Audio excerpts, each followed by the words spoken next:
¿Qué tal? ¿Cómo están? Muy buenas tardes, tengan todos ustedes. Bienvenidos a esta, su última sesión del día viernes, propia justamente del primer módulo referido a Derecho Constitucional. El día de hoy tenemos como tema de discusión, tema de conversación y reflexión, claro que sí, hablar acerca de la construcción de la teoría desde el punto de vista introductorio, pues finalmente ya habrá sesiones estrictas sobre el tema de la convencionalidad.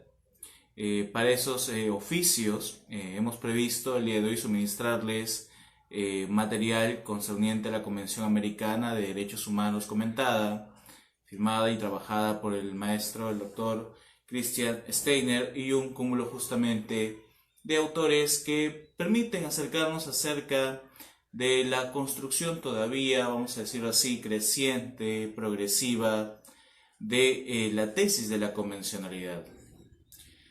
En ese sentido, vamos a dar algunos minutos para que la mayor cantidad de discentes pueda conectarse y poder participar de la comunicación académica que tenemos para el día de hoy. ¿Sí? Así que vamos a tener un poquito de paciencia para poder justamente prever que la mayor cantidad de discentes puedan participar de esta sesión virtual. La última de este módulo, claro que sí.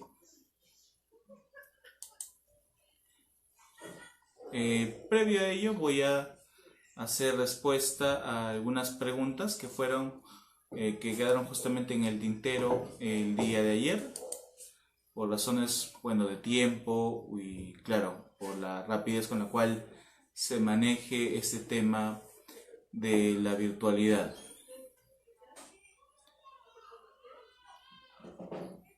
Bien.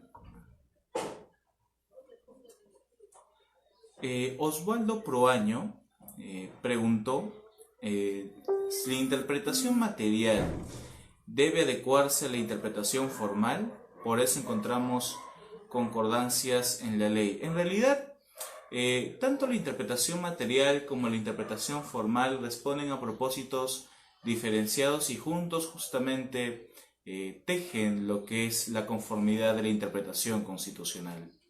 Es importante establecer que mientras que el control formal de la Constitución permite supervisar las labores de creación normativa, el control material permite ya fiscalizar la forma en cómo se vienen ejecutando o se vienen asegurando los fines o propósitos vigentes de los derechos fundamentales ya a partir de la aplicación de las normas, es decir, en la parte interpretativa, aplicativa para casos concretos.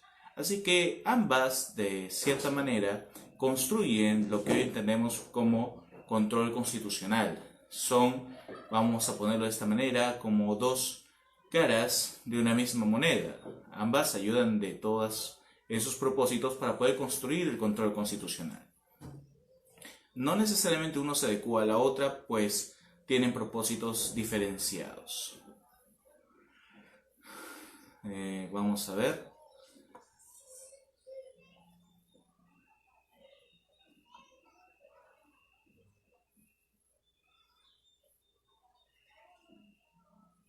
Rocío Rupp dio un comentario interesante, dice: los órganos administrativos no deben realizar control constitucional, no les corresponde, por eso hay una figura que en nuestro país es la Corte de Constitucionalidad. Gracias, Rocío, por el apoyo. Me parece que es de Guatemala, ¿no? Es cierto que cada país, cada estado, tiene diferentes circunstancias o diferentes modelos de asistir al control de la constitucionalidad. Si hablamos de términos específicos, podríamos hablar de justicia constitucional. Si ese es el caso, pues entiendo que en el caso de Guatemala, conforme a la referencia establecida por la discente, podemos comprender que tienen una corte especializada en manejo de constitucionalidad. Pero eso no implica que los órganos administrativos o los órganos judiciales necesariamente no tengan esa competencia. En realidad, la vigencia viva de la Constitución es inmanente a todo el ordenamiento jurídico.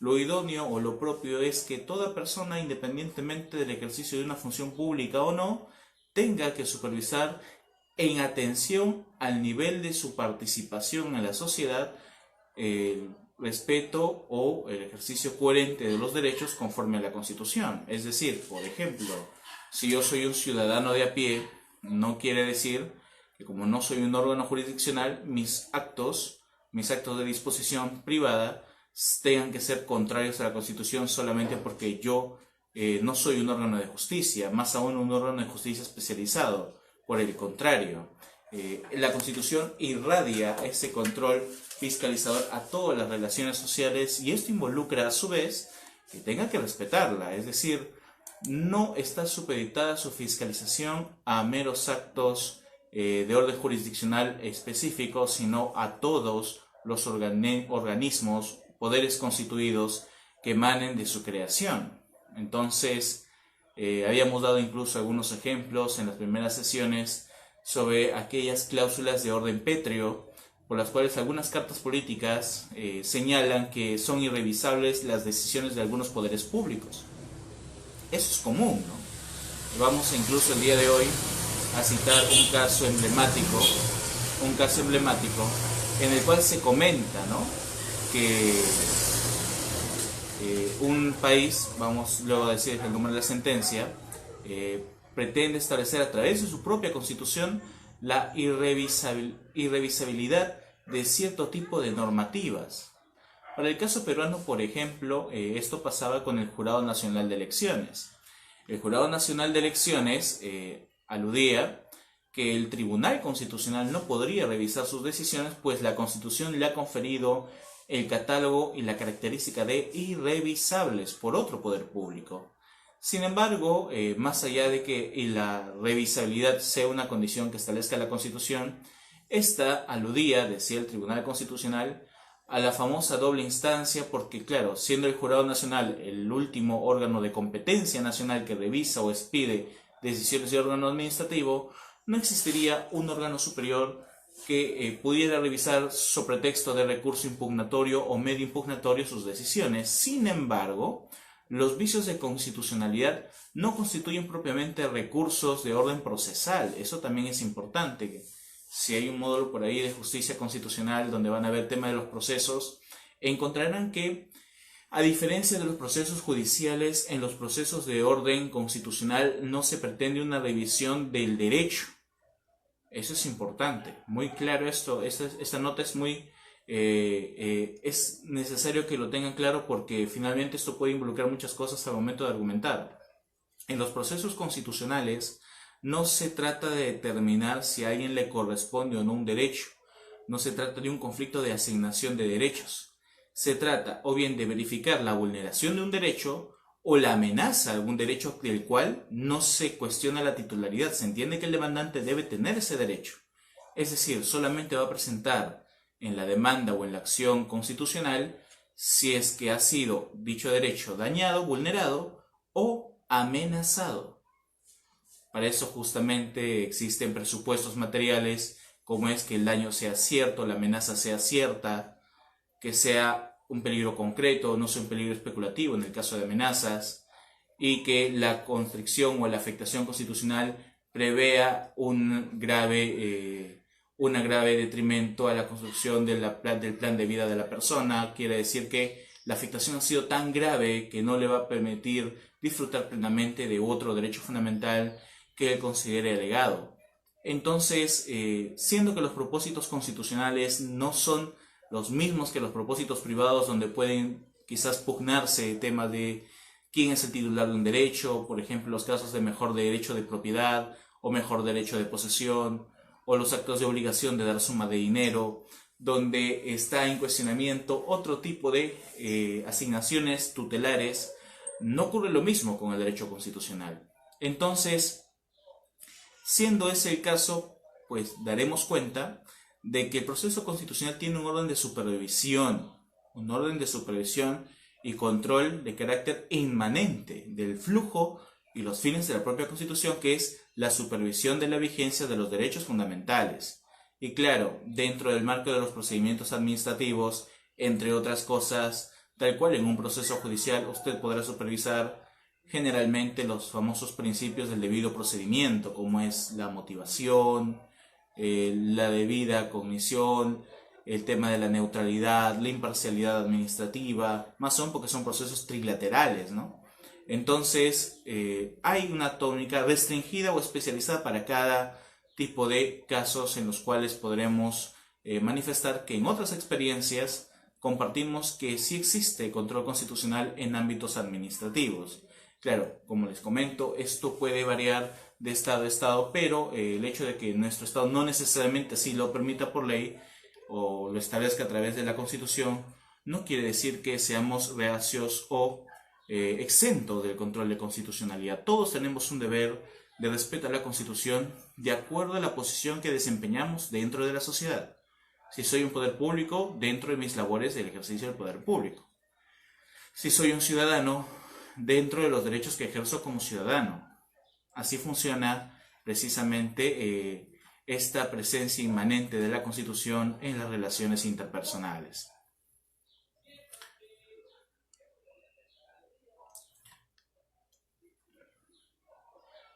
Me comentaba también el colega Andrés Palacios Coronel, me comentaba acerca de la teoría de la imputación objetiva. Me dice, desde la teoría de la imputación objetiva sería muy difícil imputar cargos al caso planteado, más bien regresaríamos a la teoría de la equivalencia y condiciones. Bien, entiendo que esto va por el marco del derecho penal. Cuando me refería a la teoría de la imputación objetiva, no me refería a la teoría propia de la tipicidad objetiva que maneja el derecho penal, sino me refería a la teoría de la imputación objetiva propia de la responsabilidad civil. En la responsabilidad civil, propiamente, el riesgo permitido, que es parte de la responsabilidad objetiva, determina que en ciertos casos donde exista el dominio de una actividad o posición de garante, una relación de subordinación o eventualmente el dominio sobre una conducta o bien de orden riesgoso declarado propiamente por el Código Civil de forma previa, involucra que con independencia de la intervención inmediata del titular del derecho, del propietario, del dirigente, existe un vínculo de responsabilidad. Si pusiéramos un ejemplo concreto para que esto se entienda, sería de la siguiente manera. Usted es propietario de un vehículo, claro que sí, y pues un amigo suyo le dice, ¿sabe qué? Necesito que me lo prestes, tengo una reunión social, no tengo vehículo, préstame por favor tu carro. Y uno pues lo conoce de tiempo, quizás gran amigo, de grandes años. El mejor amigo le dirá, bueno, toma las llaves, pero me lo traes temprano. Enhorabuena, genial. Sale con el vehículo, sale quizás con un acompañante, maneja y en algún momento considera o constituye un accidente de tránsito. Al consolidar el accidente de tránsito, lógicamente, pues se va a establecer de que el responsable o autor inmediato de la conducta ilícita va a ser definitivamente el conductor. Eso es claro. Sin embargo, esto es para efectos estrictamente penales. Pero desde el punto de vista del derecho indemnizatorio propio del derecho civil, vamos a entender que existe una responsabilidad solidaria entre el conductor del vehículo y el propietario del vehículo. ¿Y cuál es el título de imputación de orden objetivo? El derecho de propiedad sobre el bien riesgoso. En ese marco de ideas es que indiqué quizás un poco rápido, pues el tema del tiempo también no nos permitió explicar como ahora estamos haciéndolo de una manera un poco más pausada este tema, porque claro, era un tema bastante amplio de todas maneras. En ese marco decía que no se podía estar exento de la responsabilidad objetiva por ser propietario de un bien riesgoso, no por la conducta del atropello, que es una cuestión completamente distinta. La conducta del accidente de tránsito sí podría someterse a márgenes de excepción de responsabilidad, pues no ha sido una conducta intencionada, premeditada, ni trabajada, ni de acto negligente, pues había justamente cuestiones que superar ahí, ¿no? Entonces la cuestión es distinta en ese sentido. Una última pregunta. Vamos a ver.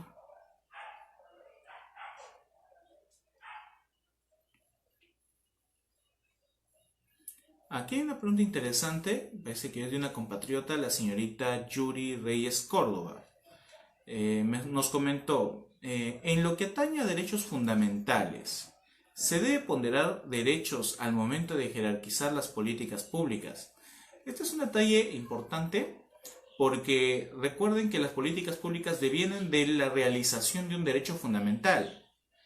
Hay muchas políticas públicas que se han trabajado en diferentes estados y, claro, se entiende que buscan un propósito más allá del económico, de facilitar algunos accesos, algunos mecanismos de orden social. Uno de estos casos, que podría en todo caso comentarles, porque es de fuente pública y de consulta pública, son el proyecto Las Bambas, si más recuerdo, o un caso más reciente, el caso Chincheros. El Cusco, si mal no recuerdo, sí, me parece, se planteaba la creación de un aeropuerto de orden internacional. Y este proyecto se le denominó Chincheros. Y ya venía justamente de un mandato de una gobernatura anterior, la iniciativa de poder implementar la creación de este centro de conexión internacional para aviones, ¿no? Y claro, esto obedece a la gran demanda que tiene Cusco como fuente turística internacional, es conocido por Machu Picchu, entre otras cosas más, Sacsayhuamán, también, entre otras cosas. Entonces, ya se había dispuesto el proyecto económico, entre otras cosas más, pero surgió un problema. La gente no estaba de acuerdo, pero en un momento se dio el sí al proyecto. Esta posición, implementación económica que, claro, va a traer beneficio económico para la región, mejora del turismo, involucra al mismo tiempo, aunque no pareciere, la restricción de otros tipos de garantías, porque los espacios que se aludían, iba a construirse esta área, pues eran de carácter ancestral, en partes inalienables, y por lo tanto no podrían alterarse. Esto ha ocurrido con bastantes proyectos en el Perú, dada su naturaleza de ser un estado plurinacional, multilingüe. Hay varias naciones expresadas en culturas, hay zonas donde hay comunidades nativas, campesinas. En el gobierno de Alan García pasó algo similar, con un proyecto de concesión minera que se quería implementar en la selva profunda, en la selva virgen. Y claro, pues no se había hecho la consulta previa o la mesa de trabajo con quienes residían ahí. Uno, porque no hablaban castellano, eran comunidades nativas y no se consideraban relevantes. Lo que planteaban era la reubicación de las comunidades nativas o campesinas. Y esto, claro, dio fe o dio pie a que se geste con mayor amplitud el desarrollo del famoso derecho a la consulta previa. El derecho de consulta previa implica que es necesario comulgar con la sociedad, que va a ser directamente vinculada al ejercicio o la disposición o ejecución de un proyecto de orden político que va, entre comillas, a beneficiar a dicha circunscripción territorial, para examinar los pros y contras de su eventual ejecución. Entonces, esto, de alguna u otra manera, nos permite entender que las políticas públicas también tienen que reposar sobre el margen de los derechos fundamentales a los que apuntan, sin deleznar los procedimientos que se hayan establecido para dichos propósitos. Así que, de todas maneras, es imprescindible que se constaten los mecanismos regulares para el manejo de todas las garantías que busquen justificar a nivel interno la vigencia de los derechos fundamentales. Dicho esto, y ya teniendo una audiencia respetable, es importante comenzar con la sesión del día de hoy. El control de convencionalidad. El propósito o la estructura bajo la cual vamos a manejar este tema el día de hoy va a abarcar propiamente construir o delimitar la parte teórica de qué se trata el control de convencionalidad, cómo surge, la parte instrumental, es decir, existe un procedimiento, un protocolo de ejercicio de control de convencionalidad, qué es lo que nos dice la jurisprudencia, echaremos mano de ello. ¿Cuáles son las fuentes para aplicar control de convencionalidad que hayan sido reconocidas vitalmente por los organismos internacionales, o dónde están esas fuentes? Para ello, pues dada cuenta que vamos a tener que citar distintos pronunciamientos de la Corte Interamericana, pues he creído conveniente estructurar mi discurso en esta ocasión, porque aquí sí vamos a tener que tomar nota de varios pronunciamientos y quiero dárselos con la mayor exactitud posible para evitar divagar entre un caso u otro y darle a cada uno pues la oportunidad de poder comentarlos desde la perspectiva local que esto implica. Definitivamente es así. Bien, el primer momento que debemos afrontar es que la construcción de la teoría del control de convencionalidad, más allá de que obtuvo el nombre propio que hoy le identifica en el caso Almonacid Arellano versus Chile, no tuvo esencialmente como antecedente este punto, sino que ya tenía una data anterior en votos específicos del magistrado Sergio García Ramírez en los casos Mirna Mac y Tibi. En esos propósitos ya acentuados en votos particulares, ya acentuados en el caso Almonacid Arellano, se establecía que la vigencia de la convención implicaba un compromiso de obligación de adecuación de normativa y criterios interpretativos para la justicia interna de aquellos estados que hubieran firmado y eventualmente ratificado la Convención Americana de Derechos Humanos. Entonces, depositó como primer órgano de responsable trámite a los órganos jurisdiccionales, es decir, en un principio se estableció, se indicó que solamente sean los órganos del Poder Judicial quienes desempeñen la actividad del control convencional. Pero claro, no serían necesariamente cualquier órgano, sino únicamente aquellos que tengan competencia nacional de acuerdo a sus propias competencias o de acuerdo a sus propias delimitaciones territoriales. Si esto es así, deberíamos entender que el control de convencionalidad delimita dos momentos bien definidos para el ejercicio de su verificación, uno a nivel interno y uno de rango internacional. La de rango interno implica el agotamiento de los recursos, vamos a decirlo así, legislativos, judiciales, que provee el Estado dentro del marco judicial para poder exigir la verificación de la adecuación de las conductas o normas internas a la Convención Americana de Derechos Humanos. Y en orden subsidiario, estaría recién la competencia material, cognitiva, resolutiva de la Corte Interamericana de Derechos Humanos. ¿Esto qué involucra? Este esquema involucra que existe una obligación de los estados de implementar el control de convencionalidad, porque si no fuere preciso o quizás una persona se adelanta y directamente acude a la Corte Interamericana, vaya que no es difícil, pues a través hasta de correos electrónicos se pueden entablar las demandas, va a generar problemas de excepciones y las excepciones las va a plantear el propio Estado, aduciendo que no se han agotado justamente los recursos internos permitidos para dichos propósitos. ¿Cuáles serían los medios internos permitidos para poder ejercer control de convencionalidad en fase interna? Claro que sí, tendrían que ser eventualmente los procesos propios de defensa constitucional de derechos individuales, llámese proceso de habeas corpus, proceso de amparo o amparo de libertad en el caso del habeas corpus, los procesos también de habeas data y en algunos casos las famosas acciones de cumplimiento. Y sobre efectos contrarios o disentes contra reglamentos o leyes, las eventuales acciones populares o los procesos de inconstitucionalidad.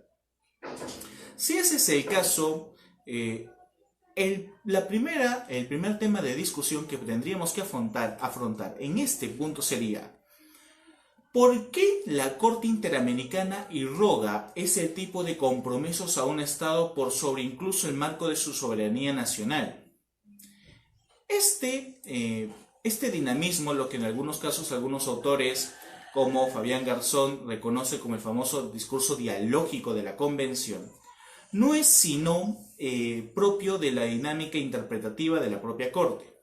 Y digo esto porque cuando usted adscribe o habla de ratificación o adscripción de un tratado, se vincula a este a través del ejercicio de los famosos principios de orden internacional que tienen corte privado. Hablo del famoso principio pacta sunt servanda, es decir, como Estado, como sujeto internacional, voy a, de forma voluntaria, adscribirme a este compromiso de orden internacional.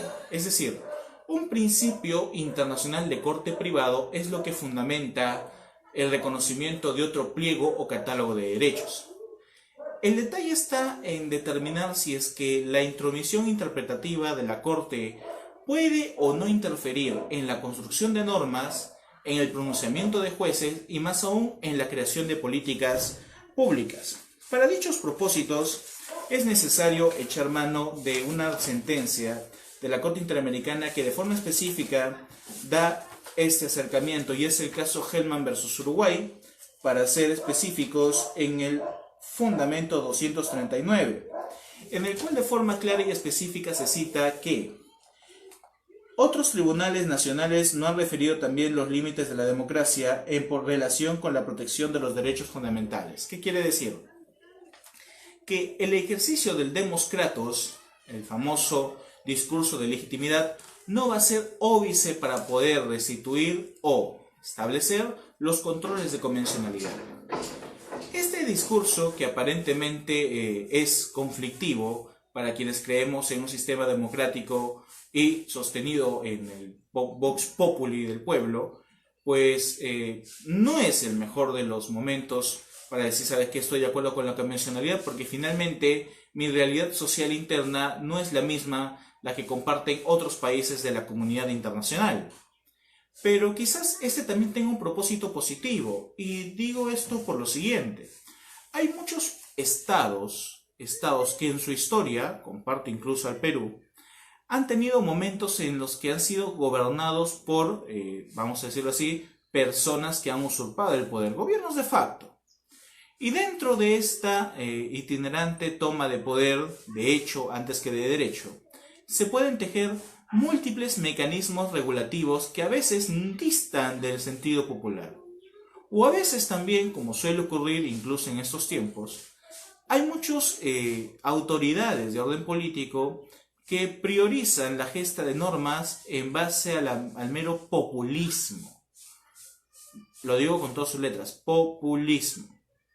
Y podremos encontrar proyectos de ley que, entre otras cosas, ejemplo, algo que pasó en el Perú, con todo el respeto a la Iglesia Católica, ¿no? La Iglesia Cristiana en general, planteaba el día de la oración en momentos de aislamiento social. En estos momentos elevar un proyecto de día de la oración. Por ahí escuché, también revisando algunas noticias, no vamos a mencionar estados, proyectos como el Día del Hombre, el Día del Macho. ¿Hasta qué punto la representatividad legislativa realmente se condice con el interés social? Y claro, esto también pasa por un acto de desinformación, pues los aspirantes a pertenecer al ámbito legislativo no delimitan o no reconocen de forma adecuada cuál es el margen estricto de sus competencias. Esto puede generar campañas electorales de estricto corte populista. Ofrecen obras cuando no tienen competencia de poder ejecutivo o disposición económica, ofrecen incluso influencia, siendo eso un delito, imagínense así, ¿no? Ofrezco gestionar ante el poder ejecutivo obras para mi región, pero eso es tráfico de influencias, es una función legítima. Entonces, atendiendo a la pregunta por ahí que ya surge en Oscar Villada Martínez, ¿de qué manera la realidad nacional de un Estado puede determinar o no el reconocimiento de la norma? Ese es justamente lo que estamos apuntando. Este principio de pacta sunt servanda, si bien es cierto, fue el primer ápice mediante el cual se teje la relación de obligatoriedad de cumplimiento de la Convención frente a los Estados, no sería propiamente el fundamento esencial mediante el cual ya se perennicen las ampliaciones de fuentes del derecho internacional. Se invocará entonces el famoso principio de universalidad. El principio de universalidad va a plantear, entre otros retos, la concreción de un estado máxime de derechos humanos inalienables e inviolables para cualquier comunidad jurídica que pretenda decir que cumple o respeta los derechos humanos con atención a la Convención.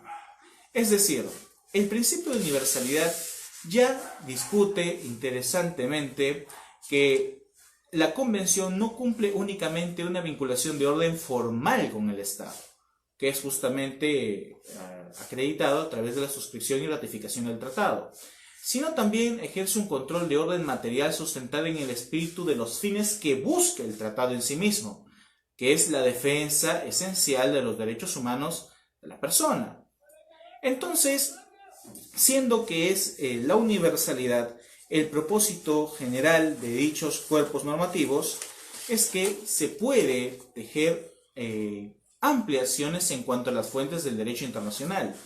Y aquí, muy importante, conviene decir cómo es que poco a poco esta competencia de la Corte Interamericana o el recurrimiento a fuentes de la Corte Interamericana ya no se daría únicamente por la interpretación de la propia convención. Cuando usted claramente ha suscrito, por aquí justamente, aquí está, lo tengo, cuando sus estados, a partir de disposiciones específicas de la Constitución, determinan suscribir o adscribirse a la Convención Americana de Derechos Humanos, lo hacen esencialmente en atención o respeto al tratado en sí mismo. Pero algo que subyace a la aplicación del tratado y que poco a poco se iría incluyendo como parte de la famosa costumbre internacional sería las interpretaciones del tratado que realiza la propia Corte. Miren qué interesante aquí estamos llegando. El control de convencionalidad, propiamente como un método de afianzamiento y verificación de la convención, no es una institución que hayamos adscrito por firma del tratado. Si usted revisa en la Convención Americana de Derechos Humanos, no va a encontrar propiamente la cláusula o el dispositivo que diga o hable o refiera el término control de convencionalidad. No lo va a encontrar, puesto que ha sido acuñada dentro del marco de la jurisprudencia. Cuando nosotros adscribimos formalmente el tratado, nos adherimos a las cláusulas que éste tiene como una fuente normativa más, y esto como parte del bloque de constitucionalidad. Sin embargo, la práctica internacional, claro que sí, en la medida que sus órganos o nuestros órganos internos no cumplieron o rehuyeron a la labor de interpretar las cláusulas de la Convención, delegó de forma costumbrista que la interpretación de la Convención esté a cargo de la Corte Interamericana de Derechos Humanos.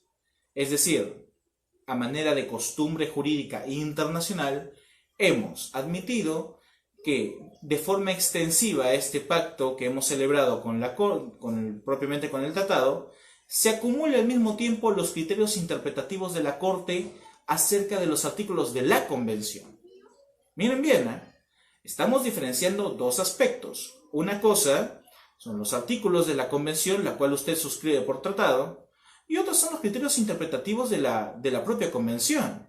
Si usted advierte en la mayoría de constituciones políticas, lo que usted va a encontrar como cláusula es que usted entiende o comprende que los tratados en derechos humanos forman parte del derecho constitucional interno o del bloque de constitucionalidad, los tratados, pero no las interpretaciones que haga un agente externo a la gesta del tratado.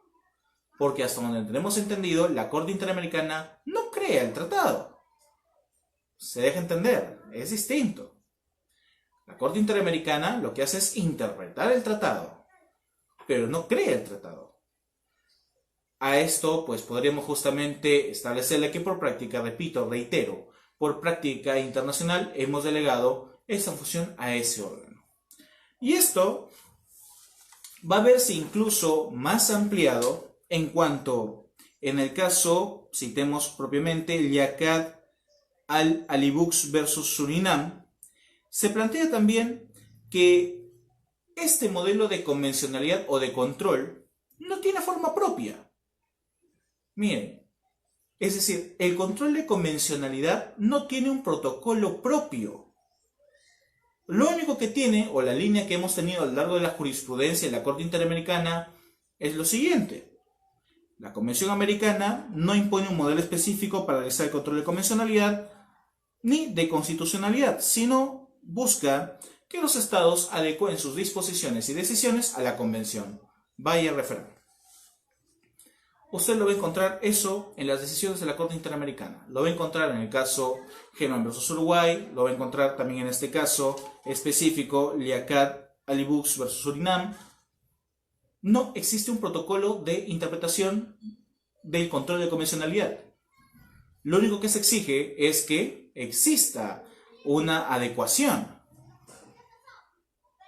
Pregunta clave. Voy a llegar a ese punto. Por ahí está preguntando Josep Rodríguez. ¿Puede, por el principio de soberanía, un Estado apartarse de la convención?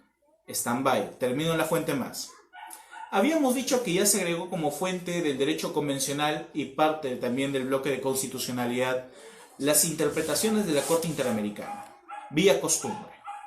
Pero algo que también se incorporó a través de la interpretación de la Corte Interamericana, más aún a través de una fuente aleatoria como es una opinión consultiva, es que las opiniones de la Comisión Interamericana también sean parte del bloque de constitucionalidad. ¿Dónde está esto? Esto está en la opinión consultiva OC-21/14.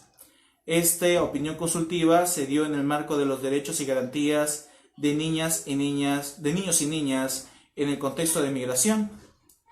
Esta opinión consultiva retrata de forma concreta lo siguiente. El control de convencionalidad también puede realizarse sobre la base de lo que señale en ejercicio de su competencia no contenciosa o consultiva justamente la Comisión Interamericana de Derechos Humanos. Para que se entienda, para quienes nos escuchan y se adhieren justamente a nuestra señal en este momento. La Corte Interamericana y la Comisión Interamericana cumplen roles bien diferenciados en el marco de la convencionalidad. La Corte se encarga justamente de los sustratos o conocimientos de aquellos procedimientos de orden contencioso. Es decir, va a verificar ya en el fondo si es que un Estado es responsable o no de la vulneración a algún derecho fundamental.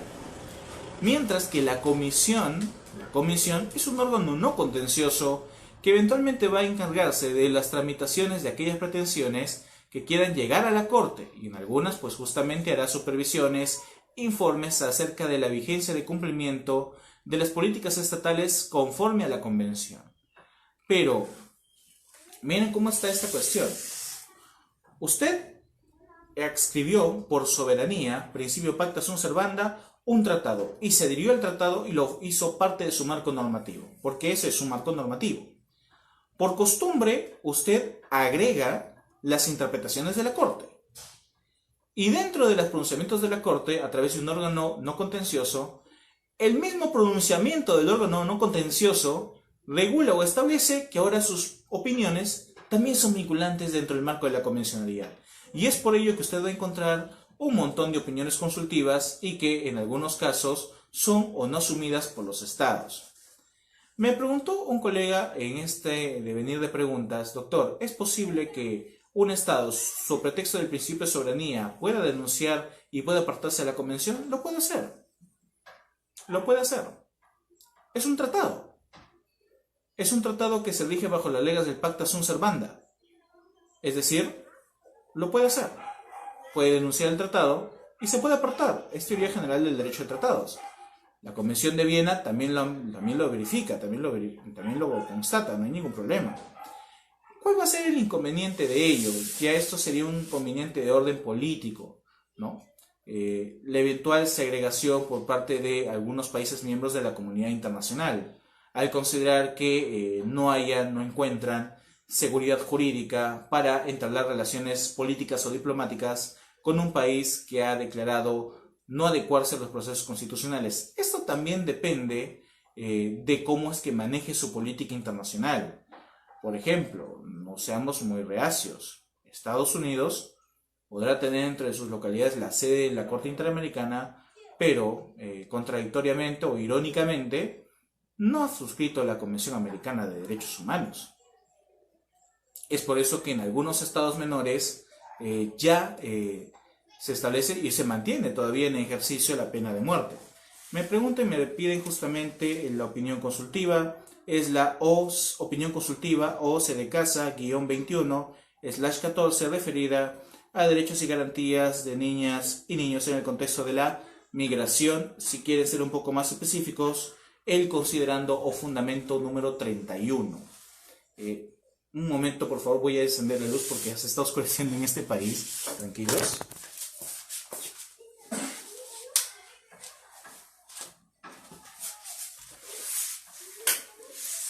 disculpen, trataba de encender la luz porque ya la noche nos va a acompañar y es necesario tener un poco de luminaria para seguir justamente dándole los datos exactos de lo que estamos compartiendo en esta tarde casi noche. Entonces, si eso es así, lo que usted podría comentar en este extremo es, doctor, estos límites entre soberanía y principios de orden privado que han legitimado esta vinculación de derechos, ¿podría ser importante para el tema de construir nuevos ámbitos de aplicación o restringir la aplicación de la convención dentro de un Estado? Pues bien, esta duda, que no deja de ser importante y que quizás mis colegas lo abonden con más detalle al tratar casos específicos, si bien es cierto, la Corte Interamericana no nos delimita un protocolo de acción para poder manejar, o como el test de proporcionalidad, por ejemplo, ¿no? No nos da un instrumento claro de cómo finalmente trabajar la convencionalidad. Sí existen algunas reglas generales de interpretación que vamos a encontrar en otros cuerpos normativos y que van a ser de utilidad al momento ya de discutir este tipo de contiendas. Y una de ellas, quizás una de las más importantes, la vamos a encontrar en el artículo 31 de la Convención de Viena, donde ya se plantean las reglas generales de interpretación de los tratados. Antes de ello me pregunta cómo es que usted puede referir que se puede retirar un país un tratado, cómo sería el procedimiento. Claro, es que los tratados propiamente tienen un procedimiento dentro de la Constitución, existe un procedimiento para poder adscribirse al tratado. Recuerden que los tratados son actos de disposición propios de un Estado como persona jurídica. El Estado como persona jurídica internacional o sujeto de derecho internacional decide firmar un tratado y en la medida que considere que los fines del tratado son útiles para el desempeño de su gobierno, políticas internacionales o políticas internas, a través del control legislativo, establece el proceso de ratificación del tratado. Es decir, no basta firmar un tratado para que sea vinculante, sino también ratificarlo. El contenido del tratado es lo que lo hace especial. Hay tratados de orden legal que no versan sobre derechos humanos y hay tratados propiamente que tratan sobre derechos humanos. Uno de ellos es la Convención. Hay casos donde los estados ya hayan denunciado el tratado o estén denunciando, pues entiendo que Venezuela, salvo que me esté equivocando, ha iniciado un trámite para poder justamente denunciar la Convención Americana de Derechos Humanos. ¿Qué es lo que sucede? Esto, como le digo, dentro del marco de soberanía, si se alimenta del pacta sunt servanda, pues puede también denunciar el tratado. No es un inconveniente de orden formal. Lo puede hacer, pero ya no podrá alegar la justicia de la Corte Interamericana para solucionar sus procesos de orden en derechos humanos. Esto, como le digo, más que una sanción al Estado, pues puede generar políticamente rechazo de la comunidad internacional. Esto propiamente sería, esa es la razón. Ahora, para denunciar un tratado también hay causales, claro que sí. Eso ya tendrá que asumirlo los órganos pertinentes, ¿no? Eso ya es una cuestión distinta. Pero todo está dentro del marco de cómo el país haya designado el procedimiento para reconocer o no un tratado. Eso ya es diferente para cada uno, ¿no? Bien, el artículo 31 de la Convención de Viena refiere en realidad varios pasos para poder justamente interpretar un tratado, pero yo solamente voy a ceñirme, por un tema de tiempo también, a 3 de ellos. El primero, el tema de que el tratado se debe de aplicar de buena fe con relación a sus fines. Esto es muy importante porque en el artículo 18-19 también de la Convención de Viena plantea de forma coherente con este artículo de que yo no puedo hacer reservas a un tratado cuando esta reserva sea contradictoria a los fines del propio tratado. Ejemplo, digamos que yo quiero hacer una reserva respecto al artículo 2 que establece la restricción de crear nuevos supuestos de pena de muerte en el ordenamiento jurídico interno. La Convención establece que no se pueden crear nuevos supuestos. Los que se tienen se pueden mantener, pero los que ya existen, o los que no se pueden crear nuevos supuestos de hecho, para ampliar los catálogos de pena de muerte. Yo, al momento de firmar y eventualmente ratificar el tratado, ¿podría plantear una reserva respecto a este artículo para seguir justamente creando nuevos supuestos de pena de muerte? No. ¿Por qué? Porque eventualmente, el propósito del Estado es ese, evitar que se creen más supuestos de pena de muerte. Entonces, esa reserva o la solicitud de reserva en esos términos no sería compatible con la Convención Americana de Derechos Humanos. De forma coherente pasa lo que sucede en el artículo 31. Yo debo interpretar el tratado conforme a los fines del tratado. Yo no puedo escapar de los propósitos benevolentes de la Convención. Entonces, esto me va a acercar un poco a la famosa interpretación coherente de los contenidos de los derechos humanos que están en ella. Y claro, para eso me nutriré de los pronunciamientos de la Corte Interamericana. El segundo punto, que también es importante, dice, para poder interpretar la Convención no solamente hay que fijar de forma aislada los artículos, sino también hay que tener en cuenta dos partes de todo tratado, el preámbulo y los anexos. ¿Por qué es importante el preámbulo dentro del marco de la Convención? Porque el preámbulo va a establecer la exposición de motivos mediante la cual se gestan las libertades que buscaron protegerse a partir de la construcción de este acuerdo simbólico entre varios estados. Entonces, si es así, pues yo no puedo interpretar de forma sesgada mis propios intereses o designios internos la Convención, sino que tendré que respetar la exposición de motivos o el preámbulo o el espíritu social con el cual se crearon esas cartas políticas de orden internacional. La preocupación se tornó en todos los discentes y ya me están preguntando, doctor, ¿qué pasa si es que el Estado, en forma general, ¿no? Ha habido varias preguntas, lo voy a resumir de esta manera. ¿Qué pasa si un Estado, en ámbito de su dictadura, por así decirlo, agota todos los procedimientos para denunciar el tratado, apartarse de él? ¿Cómo quedan los justiciables dentro de los ciudadanos, ¿no? Finalmente, si es un acto de representación donde el cual el Estado como sujeto internacional denuncia la Convención, ¿podrían los ciudadanos ir a la justicia de la Corte Interamericana, pese a que el Estado ya denunció el tratado? Bien, no es un caso tópico, al menos ahora, pero lo que se ha planteado materialmente es justamente que no se limite el acceso a la Corte. Cuando se establezca que un Estado sea reacio y denuncie la Convención, a lo mucho, pues lo que podrá establecer es la restricción del acceso a la competencia de la Corte, pero entiendo tendría que abrirse la posibilidad de que la Corte asuma competencia material para tramitar estos procedimientos. Es decir, como les dije, tramitar un caso ante la Corte Interamericana no implica necesariamente un viaje hasta San José de Costa Rica, no. Se puede enviar incluso una demanda por correo electrónico al correo de la Corte Interamericana y justamente eso se tramitará conforme a sus daciones. No es necesario hacer un viaje tan largo. Sería una cuestión muy interesante, espero que no tengamos que vivirla para propósitos propios, pero en la experiencia que me ha tocado revisar, incluso en los casos de Estados Unidos, la Corte no ha sancionado a Estados Unidos por actos vulneratorios a la Convención. Eso podría decir que el principio pacta sunt servanda, al menos desde el punto de vista formal, sí ha tomado especial importancia en estos casos, ¿no? Entonces, sí sería un panorama muy complicado, pero repito, reitero, los tipos de sanción van a ser justamente el aislamiento político y quizás por ahí, a través de otros organismos internacionales, planteen justamente este detalle. Interesante pregunta. ¿El preámbulo de un tratado es jurídicamente exigible o solo tiene valor interpretativo? Según el artículo 31, fomenta o construye el valor interpretativo del tratado.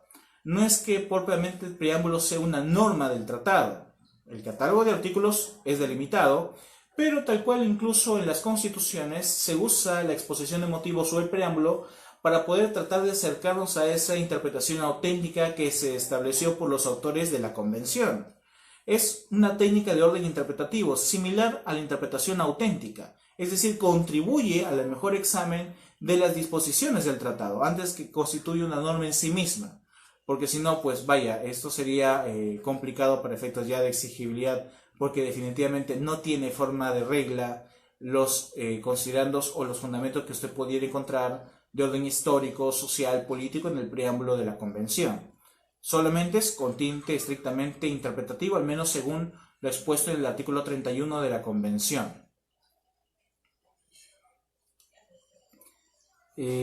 Otro tema, otro índice, otro indicador que quiero compartir con ustedes es la práctica ulterior, dice aquí.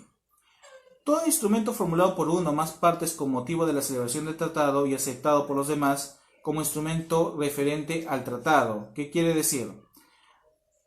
También deben adecuarse los elementos endógenos que constituyan parte del tratado, las famosas adendas. Las famosas adendas en materia de derechos humanos en tratados también forman parte del tratado. En el caso de la Convención, no hemos tenido necesariamente adendas a la Convención. Lo que hemos tenido son construcciones interpretativas de la Corte, producto de examinar dos o más derechos al mismo tiempo y confluir en la construcción de otros derechos. Por ejemplo, la calidad de vida, las famosas ideologías de género, el derecho al medio ambiente que se establecen por generaciones. Entonces, he ahí el detalle, ¿no?, de cómo es que la interpretación puede viabilizarse para tratar de acercarnos a un concepto un poco más objetivo de la convencionalidad. Sin embargo, hay una parte que quiero comentar con ustedes, que es justamente la categorización de las obligaciones internacionales y su eventual incumplimiento, disculpen ustedes. En el caso Almonacid Arellano versus Chile, vamos a hablar del fundamento, cita acá, y en el caso Trabajadores Cesados del Congreso versus Perú, ¿no? ¿Sí? Esas dos sentencias, se ha escatimado, se ha desdoblado cómo es que debe plantearse la adecuación del ordenamiento interno a la Convención. Y lo que nos ha dejado como frase o enseñanza general, si usted lo ha escuchado, pues hoy lo examinaremos y podremos formar distintos criterios interpretativos, esto a partir de las palabras también del doctor Rubén Martínez Dalmau, es que yo debo interpretar la Convención Americana conforme a sus propios términos y adecuar sus propósitos al ordenamiento interno. Es decir, yo no puedo utilizar contrario sensu el ordenamiento interno para rechazar los compromisos asumidos en el pacto celebrado de derechos humanos. Es decir, yo no puedo poner mi ordenamiento interno para rehusar al cumplimiento de las obligaciones internacionales. Ni menos podría tampoco fijar límites constitucionales que restrinjan la revisión de conductas que sean justamente exacerbadas o arbitrarias. Esto último, a la referencia específica, está en la sentencia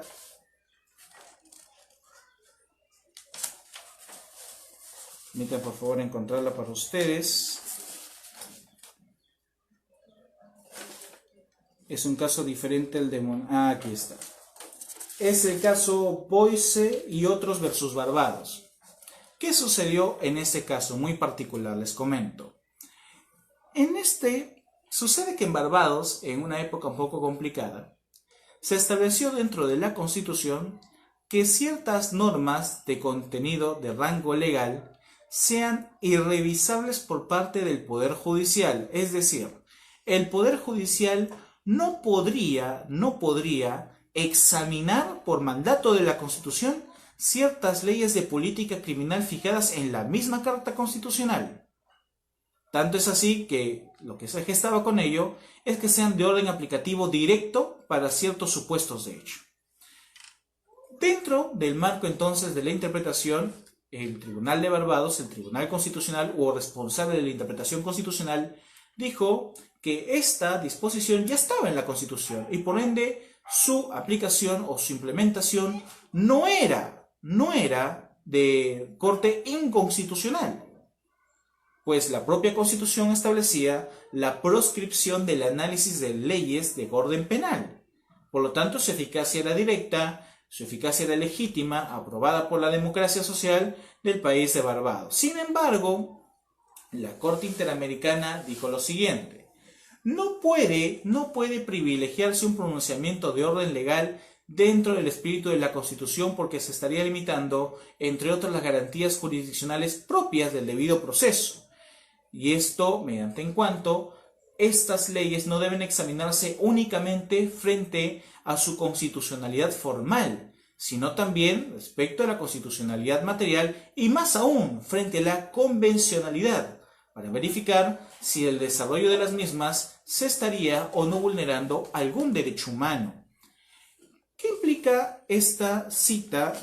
Hablamos propiamente del considerando 79 para que alguien quizás quiera examinar este caso muy ilustrativo acerca ya del control de convencionalidad sobre actos incluso constitucionales, de que la soberanía incluso democrática, partiendo de que la Constitución es la máxima expresión de dicha soberanía, debe ser también limitada a los propósitos del orden público, el orden público internacional. Fíjense, es que es claro, algunos gobiernos de turno pueden gestar la creación de nuevas cartas políticas. No ha sido ni la primera ni la última vez en la cual usted podrá justamente escuchar que un gobierno pretenda reformar la Constitución.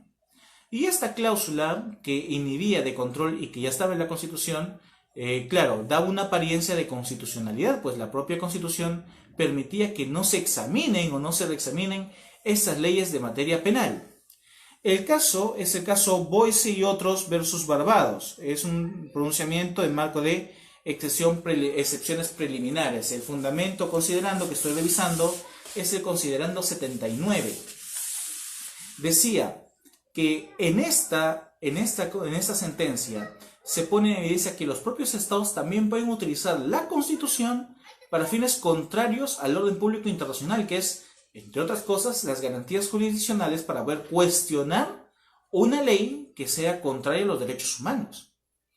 El hecho de que la Constitución ampare dichas propuestas no quiere decir que exista una irrevisabilidad completa o absoluta. Por el contrario, lo que se tiene que hacer es un examen de control material, porque formalmente, pues uno ve en la norma, una norma constitucional. Si ve una norma en la Constitución, dirá que es constitucional, ¿no? Se presume constitucional. Entonces, si ese es el caso, podré decir a rajatabla que todo lo que está en la Constitución necesariamente es bueno. Si fuera así bueno, entenderíamos que las antiguas constituciones, donde también tuvieron ese espíritu, se segregaba a la población de raza negra, como uno, por ejemplo, no soy gringo, amarillo, tengo ascendencia africana, no tendríamos derechos, ¿no? Este discurso de las normas constitucionales eventualmente inconstitucionales puede generar grandes arbitrariedades. Lo ha dicho justamente la historia, no lo voy a decir yo.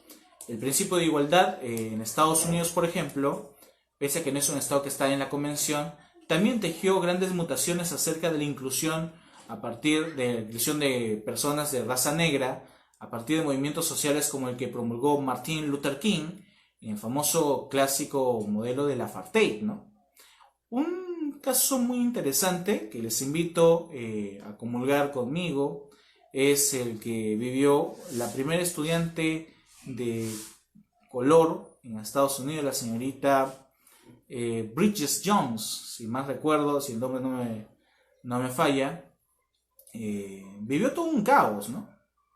Con un caos porque se incluye, o por orden de una corte, se establece que ya no puede haber actos de diferenciación entre los escolares que acuden a las escuelas públicas, y ella fue la primera señorita de color que fue a una escuela pública. Y vaya el lío que se armó, no se hizo de forma inmediata, bien fuera inmediata, se hizo muchos años después de que la corte ya emitiera este pronunciamiento, y ustedes saben que en Estados Unidos los pronunciamientos de la corte son fuente esencial del derecho, es un sistema propio anglosajón, del common law. Si ustedes revisan en YouTube, incluso su testimonio de vida, pues hoy dirige una ONG, vivió un calvario al momento de incluirse, ¿no?, en el estrato social. Hubo una reforma o una reinterpretación de la Constitución para dichos propósitos.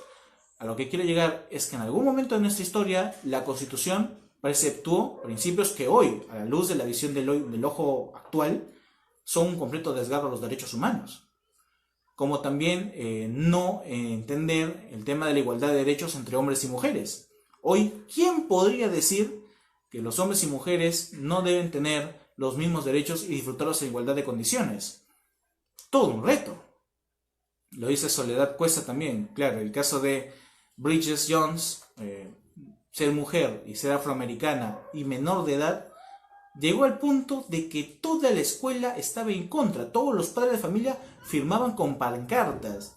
acusando, querían que muera, incluso hicieron marchas con un ataúd, con una muñeca negra dentro de ella. A ese nivel de violencia nos referimos, y claro, fue una protesta social. Todo cambio social genera repercusiones de orden social. Es clásico. Hoy, por ejemplo, en los países de Latinoamérica, algunos países, ¿cuál es el escarnio que se vive? Las relaciones entre homosexuales, la consolidación del matrimonio homosexual, hacen marchas en contra de eso. Cierto, pero antes no era así, ¿no? Este es el fenómeno quizás que plantea como principal reto el marco de la convencionalidad, ¿no? Otro de los grandes propósitos de superación, tendríamos que citarlo de alguna manera, es el tema de la pugna de los derechos de verdad, que de alguna manera hemos citado el día de ayer, ¿no? Que nacen con el propósito de poder poner en conocimiento a la sociedad en general de cómo es que los hechos históricos que hoy citan, como los famosos crímenes de lesa humanidad, se han perpetrado en la sociedad, ¿no? Este caso emblemático también de los congresistas expedidos o relegados versus Perú forma parte de esa historia de nuestro Estado, ¿no? Son casos emblemáticos, claro, uno no quisiera que lo fueran porque develan qué es lo que ocurrió en mi país, pero sirven para guiar la pauta política de hoy en día. Entonces, ¿qué podemos decir hasta este punto acerca del marco de la dinámica de la convencionalidad? Que si bien es cierto, no ha construido un protocolo de interpretación como es el test de proporcionalidad, por ejemplo, y lo ha sorteado solamente al escrutinio del aparato interno, no es menos tampoco importante que ha fijado algunas líneas a tener en cuenta, algunas, no todas, para manejar el discurso de coherencia. Ahora, esta carta abierta al discurso de la coherencia puede sortear tres posibilidades.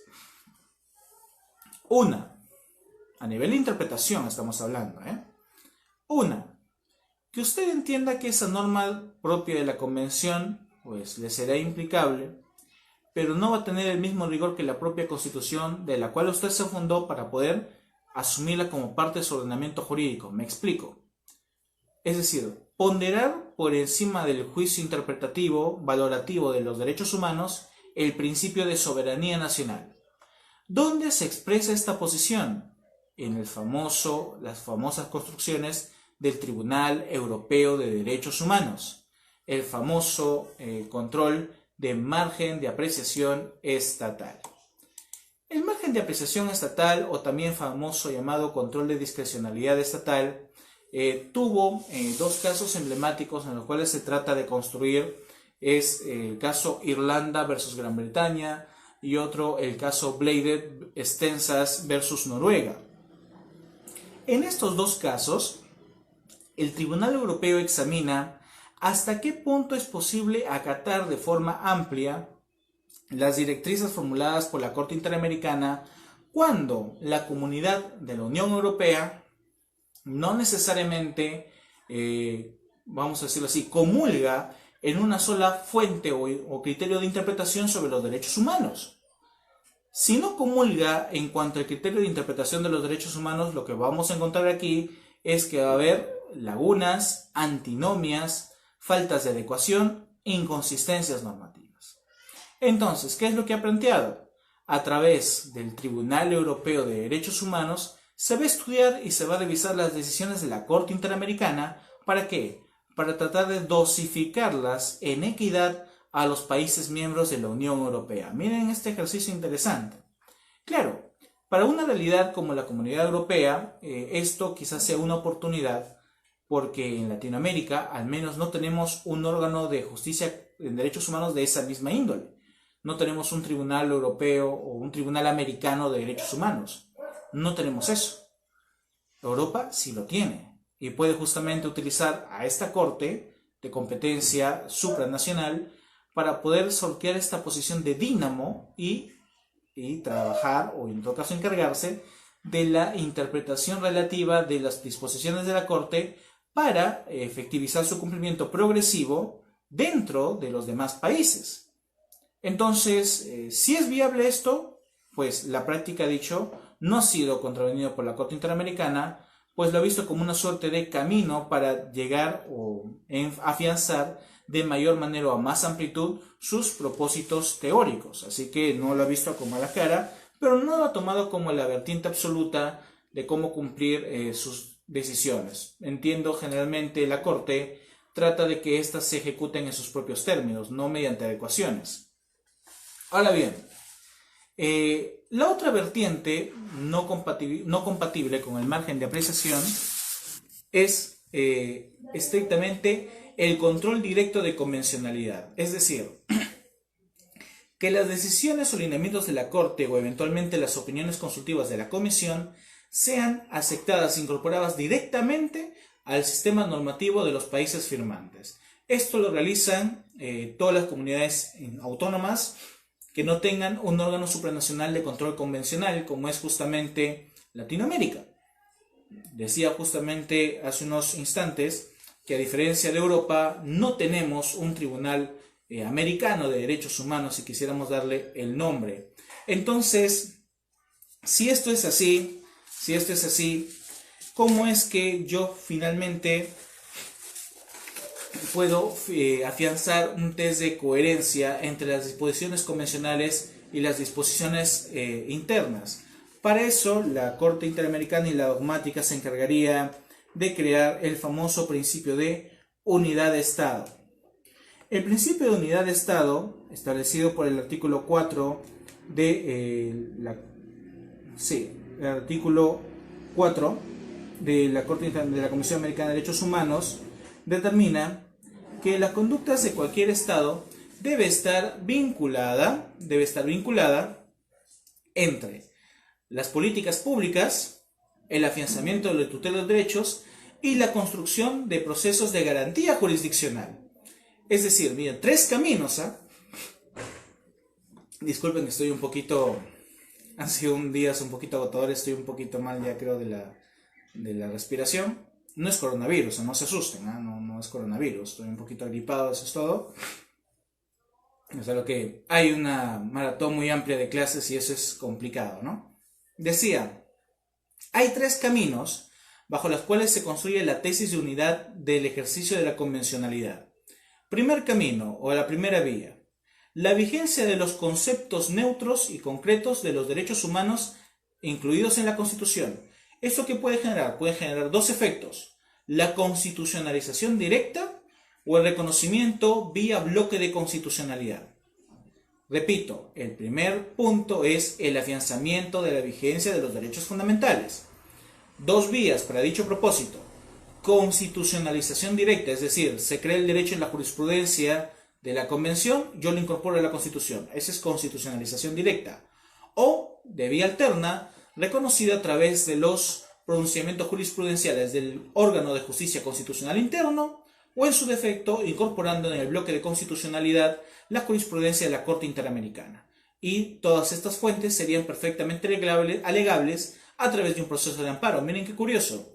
Si yo quisiera interponer un proceso de amparo, quizás en un derecho que no está inscrito en la Constitución, sino también en la Convención Americana, lo podría hacer, pese a que no esté reconocido en la Constitución interna, porque se entiende que dentro de la teoría del bloque de constitucionalidad, ambos cuerpos normativos me permiten señalar el catálogo de derechos pertinentes para poder promover mi acción de garantía constitucional.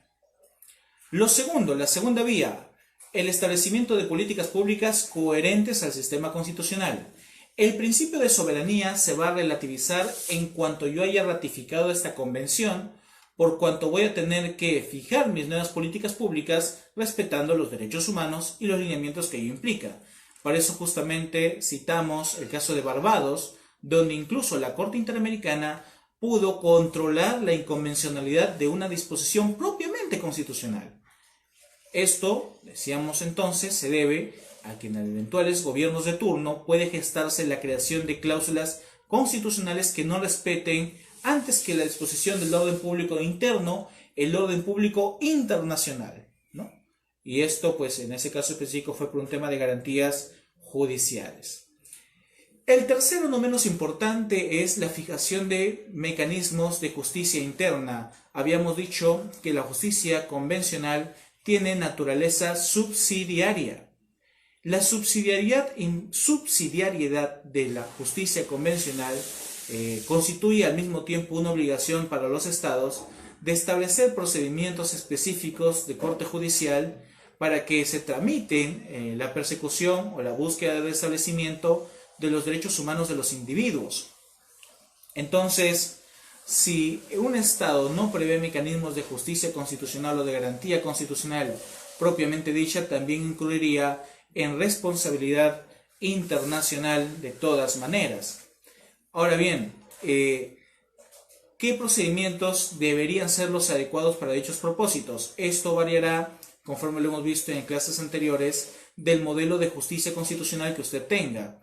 Hay quienes pueden tener dentro de los procesos judiciales ordinarios ya implementados jueces de orden constitucional.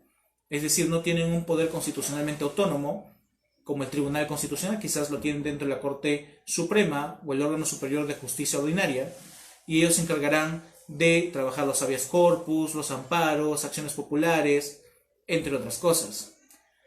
Y al agotar el conocimiento de la Corte Suprema, pues ahí agotarán la vía interna para resguardar estos derechos.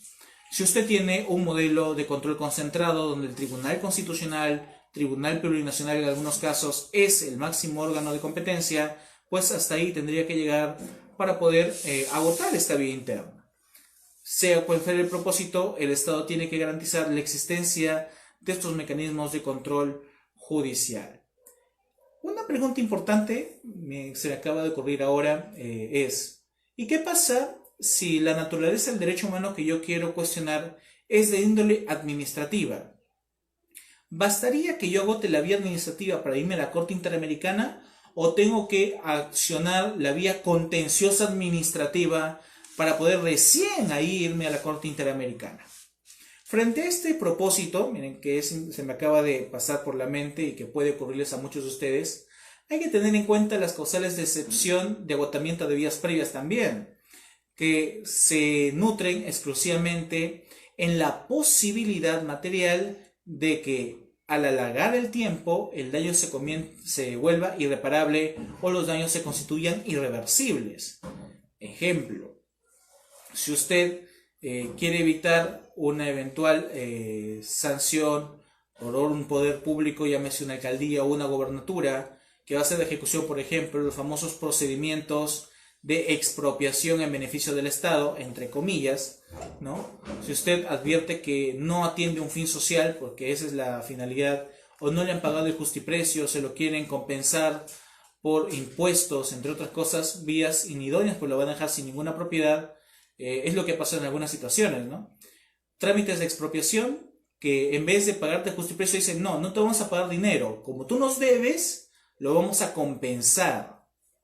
Y eso es un proceso completamente anómalo, porque el justiprecio da razón, no es cualquier tipo de compensación económica de carácter privado, sino que responde al uso o a la disposición de un bien inmueble que se entiende ha sido utilizado para vivienda y asegurar que esa persona tenga una vivienda a la cual asistirse. El tema de las deudas tributarias o deudas ediles no pueden someterse en ese momento para efectos de compensación. Ese sería el problema, ¿no? Entonces, si usted agota la vía administrativa con una decisión desfavorable, pues usted sabe que el derrotero judicial le va a tomar años. Y si prácticamente, mientras usted no impugne, esta decisión se va a ejecutar de forma preventiva, pues ahí no tendría que agotar la vía judicial o contenciosa administrativa para irse a la corte. Podría acceder directamente, salvo que su sistema judicial le asegure, a través de la imposición de medidas cautelares fuera de proceso, la suspensión de esas prácticas de expropiación, aunque difícilmente pues a veces se pueda ejecutar de la misma manera. Es complicado, ¿no? En algunos casos la vía constitucional permite, tal cual en Perú, veo que en Bolivia también, se presenta esta como una excepción para también accionar la vía constitucional directa. Pero si estamos en un modelo donde no hay vía constitucional propia, sino a través del canal judicial, como es la acción contenciosa administrativa, pues ahí sí tendrá un poco más de dificultades para poder atender su derecho de manera oportuna y quizás podría volverse el daño de orden irreversible. Esto puede variar de caso a caso y tendría que examinarse los mecanismos de justicia que se puede, justamente el detalle, no necesariamente, señor Jean Palacio, se tienen que votar todas, pues de todas maneras ya la Corte ha dicho que si es que puede tornarse irreparable una situación, se puede ir directamente a la convención, o incluso cuando yo advierta que no existen garantías que me permitan concluir que el Estado va a resolver esta pretensión de forma adecuada, pues también se podría acudir directamente a la Corte. Esto es importante en cuanto en Perú también sucedió un caso especial con los famosos jueces sin rostro, ¿no? Los jueces sin rostro en la época oscura del Perú, en la época de los 90, implicaban jueces nombrados a dedo, así vulgarmente a dedo, discrecionalmente para resolver ciertos casos, en cierto sentido. Se rompió el famoso principio de juez predeterminado por ley. Miren, qué tal beligerancia. Quebrantaron el principio de juez predeterminado por ley y removieron magistrados. Justamente en ese supuesto es que se construyó el famoso precedente de la Corte Interamericana de los magistrados dispensados también contra Perú, ¿no? Los jueces sin rostro fueron puestos a dedo por el gobierno de turno para que se encarguen de sancionar directamente a los responsables supuestamente del terrorismo, entre otras cosas más. Esto quebrantó el principio de jurisdiccionalidad y neutralidad. Imagínense, en esas condiciones usted tramitaría una acción judicial y agotaría las vías previas y lo van a condenar. Ese es el detalle, ¿no? Me dicen que en Colombia tuvieron una situación similar en los 90. Algunos países han afrontado estos capítulos oscuros donde los jueces eran dispuestos a mandatos o a disposición del gobierno. Si esto ocurriere, ¿cómo? No hay garantía de jurisdiccionalidad. Si ese es el derecho que estoy invocando, pues si pusiéramos ese caso, ¿qué juez interno va a poder resolverlo de forma imparcial si es precisamente la garantía que yo estoy cuestionando a nivel constitucional? Nadie. Entonces me va a quedar, entre otras cosas, acceder directamente a la Corte Interamericana de Derechos Humanos. Sí, Sendero Luminoso, terrorismo, es cierto, pero la garantía del juez predeterminado por ley no puede direccionarse o afianzarse solamente por la naturaleza del delito. Yo no puedo crear jueces para casos específicos, no se trata de eso. Se trata que la condición del juez tiene que preexistir de forma aleatoria para tener competencia jurisdiccional para un caso específico. No surte así en el caso de los famosos jueces sin rostro, donde ya sabiendo que necesitaban justiciarse, crearon los juzgados para dichos propósitos y asignaron jueces a dedo. Eso es algo que, claro, incluso se demandó ante la Corte Interamericana y se sancionó al Estado peruano. Finalmente, jóvenes, quería hacer un pequeño ejercicio de interpretación a través de un caso muy particular que abrió grandes debates en el Estado peruano. El famoso caso del indulto concedido a Alberto Fujimori Fujimori. ¿Qué sucede? Como es de conocimiento internacional, Alberto Fujimori fue quien presidió el gobierno de turno desde los 90 hasta el año 2001. Y dentro de este marco temporal, entre otras operaciones de orden político, se distribuyeron muchos actos que fueron reconocidos por la Corte Interamericana de Derechos Humanos como actos, repito, actos de lesa humanidad. Actos de lesa humanidad. Esto tuvo sentencias, hoy son precedentes, Barrios Altos, La Cantuta versus Perú, entre otros más. Durán versus Perú también es otro caso importante. Sin embargo, pasado el tiempo,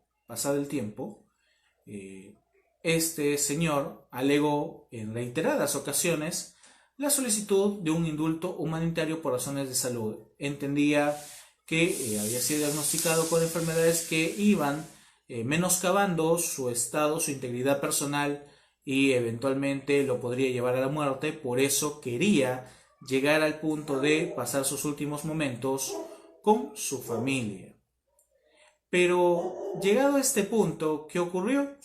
Un gobierno de Alan García no le dio el indulto, Ollanta tampoco le dio el indulto, y llega el gobierno actual de Pedro Pablo Kuczynski Godard.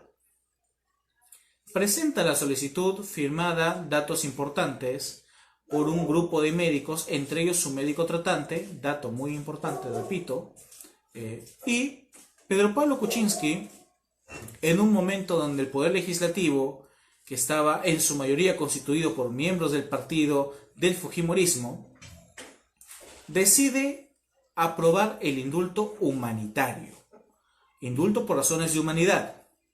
Es decir, una persona que había sido expuesta o calificada en sus hechos por actos de lesa humanidad, hoy recibía una gracia que era un indulto de orden humanitario.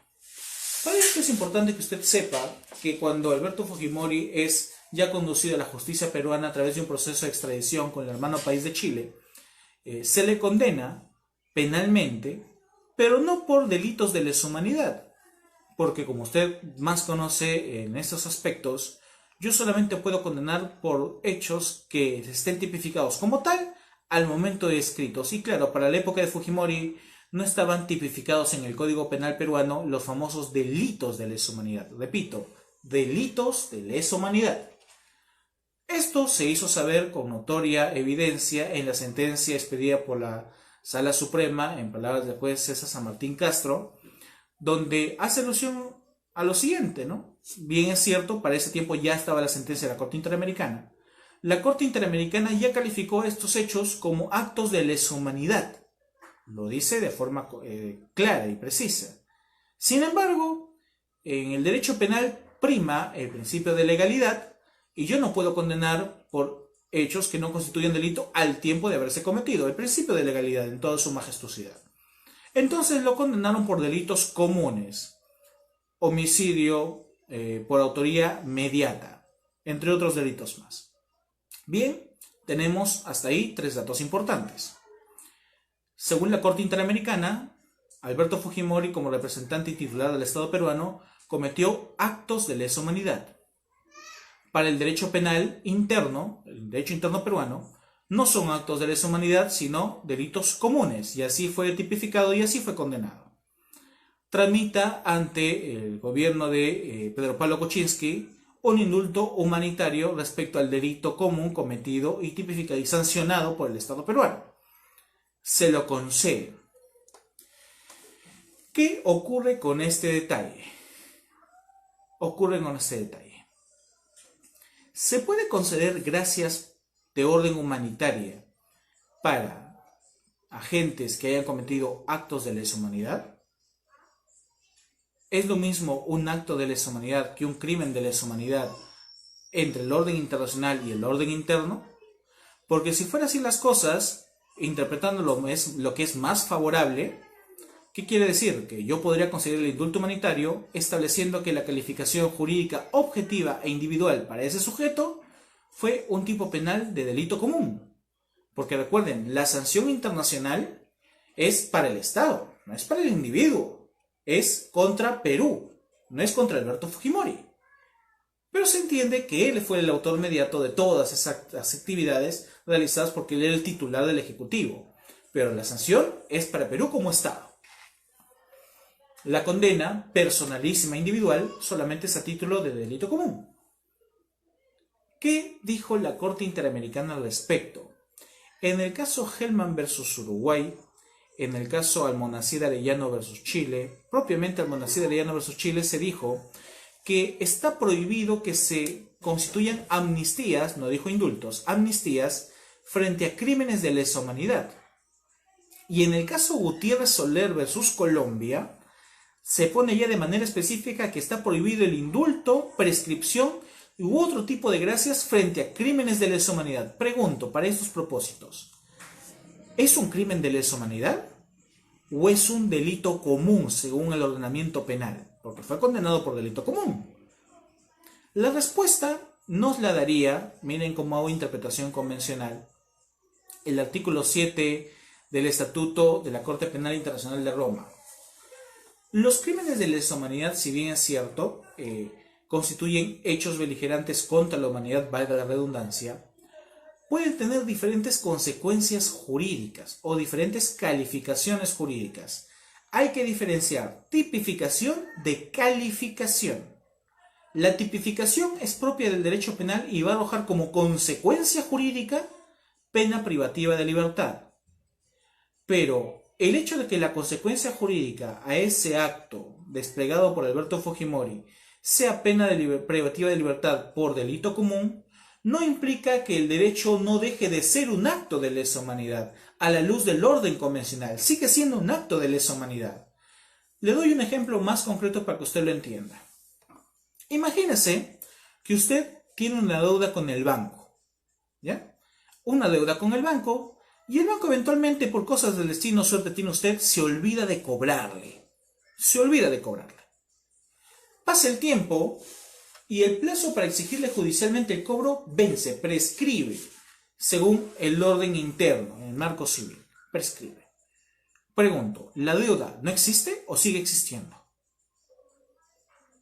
Repito, contrae usted una deuda, vence el plazo para que le cobren judicialmente, prescribe el plazo. ¿La deuda deja de existir?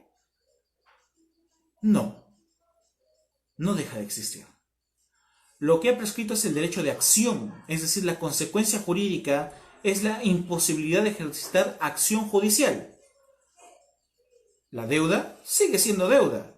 Tal es así que, si bien es cierto, usted no puede demandarlo judicialmente, puede reportarlo, dicho acto, ante las centrales de riesgo para que usted aparezca en letras rojas para el sistema de las demás bancas que constituyen el Estado. Continúe existiendo.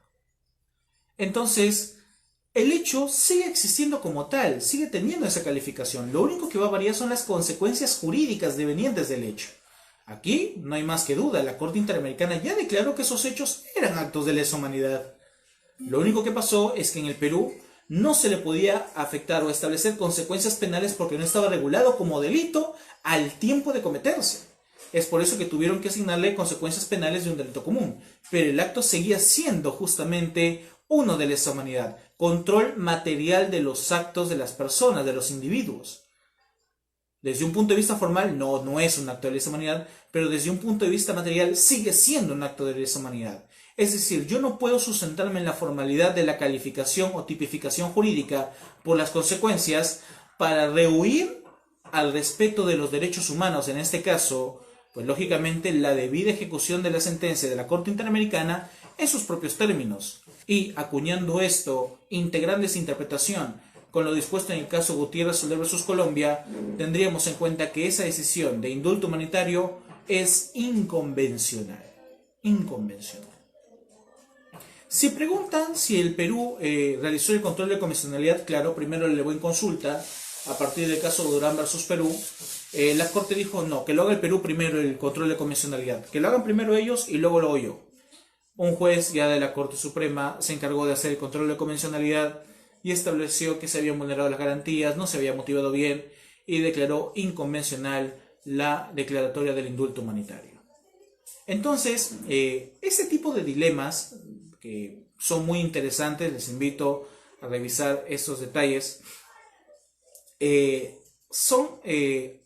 vamos a decirlo así, exigen de nosotros un amotinamiento, un regreso a las bases de la creación. No es una tesis o no es un control muy trabajado, si es que lo vemos desde el órgano o desde las tesis constitucionalistas, todavía no tiene una estructura, pues es disgregado, solamente constituye un montón de dirigencias o directrices para poder adecuarlo a nuestros sistemas, pero ya al menos constituye alguna fuente para poder complementar las injusticias que podrían generar algunos estados a partir de los excesos, incluso previstos dentro de las cartas políticas. ¿Qué pasó con Fujimori? Sí, se revocó el indulto y este retornó al penal. Claro, había pasado tanto tiempo y todavía no muere. Hasta ahorita sigue vivo, por si acaso, si es que alguien lo pregunta, si es que su salud se fue tan compleja. Incluso recuerdo que cuando el señor se enteró, ¿no? ¿Cómo es que lo encuentra la noticia de la revocatoria? Él estaba paseando con sus hijos libremente por toda la ciudad, ¿no? No se encontraba tan mal de salud. Yo recuerdo, irónicamente, que cuando da un mensaje de saludos al presidente, lo hace sin conectarse a la vía, todo bien, lúcido el hombre, ¿para qué decir? Pero bueno, más allá de la especulación de que esté bien o mal de salud, finalmente no somos quienes para poder cuestionar ello. Lo formal, sí, estimado Jonier González Giraldo, lo formal puede ser un primer filtro, pero no va a superar bajo ningún aspecto el control material de la convención. Lo que quería, entre otras cosas, era justamente judicializar. Me presenta por aquí Dani Baza, que me parece que es una pregunta interesante. Lo que pretendían era que el Estado peruano judicializara a Fujimori y que la Corte Interamericana no tuviera injerencia judicial alguna. No, lo que dijo la Corte Interamericana era que el control de convencionalidad, siendo una responsabilidad directa de los jueces hoy en día, tenía justamente que atravesarse ese agotamiento de vía interna. El Estado tiene que revisar primero la pretensión de convencionalidad y luego, si es que los agraviados no estuvieran de acuerdo, ir a la justicia de la Corte Interamericana, ¿no?